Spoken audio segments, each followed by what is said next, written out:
這個馬英九基金會風波啊，還未結束，其中的關鍵人物金溥聰，伊今仔日呢答應要去趙少康這個廣播節目啊，但是時間到了，伊人還未到。趙少康伊家己一個人，主持人家己一個人，佇個電台內底等30分鐘，這個時陣啊，伊才到現場，所以講啊歹勢啊，找唔到所在，走去別位去啊，所以趙少康就甲滾生笑講，啊無即馬你是失智啊，喲。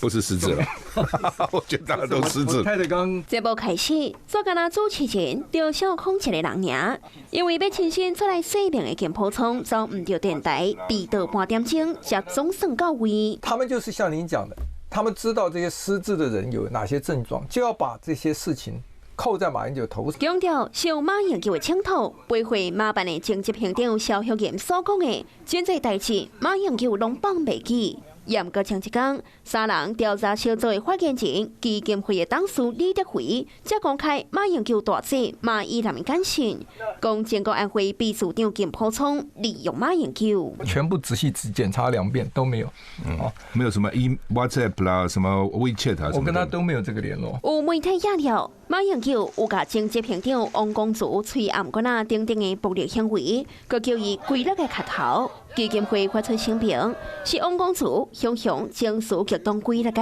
馬前總統嘛講起，金溥聰也反抗，改一日動工，王光祖態度個氣壓壓。25號那一天解職那一天，咄咄逼人的是王光慈啊，裡面有錄到王光慈盛氣凌人。非常強勢的講法。洪社講，作家張作同，伊有聽到洪改這個時，王光祖甲馬英九和金溥聰冤家錄音檔，另外爭議源頭的債務問題，愛個等司法調查。他會怎麼就辦？他一直講依法就辦。那還是要到法院控告就是了。今天開會會最後決定。爭議一件接一件，後一步免怎行？金溥聰強調，愛等馬英九本人家己做決定。Hello， 我是張新文。想要搶先掌握最及時的新聞資訊嗎？趕快訂閱、按讚、開啟小鈴鐺，鎖定華視新聞 YouTube 頻道。